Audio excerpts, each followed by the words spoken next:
Protesta e së dielës për kryetarin e Partisë Demokratike ishte e suksesshme.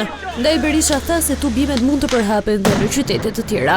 Në një konferencë për mediat, kryedemokrati u shpreh se opozita do të mblidhet kudo ku ka pak kënaqësi nga qytetarët. Aty ku është pak kënaqësia do ngrihet protesta. Regjimi do të përballet në të katër anë të vendit me qëndresën e fuqishme popullore.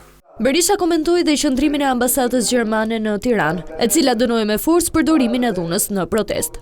Përcaktuar për kryengritje paqësore, por një gjë mund të them, në qoftë se këto protesta ka patur me dhjetra demonstrues të plagosur nga dhuna policore, nuk ka patur gjerësot asnjë polic të plagosur.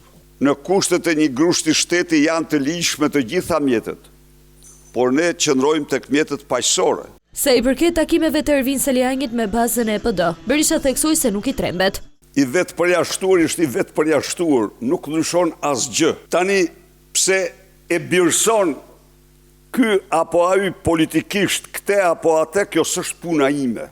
Kreu Demokrat bëri të titur se protestat nuk do të ndalen deri në rrëzimin e qeverisë Rama.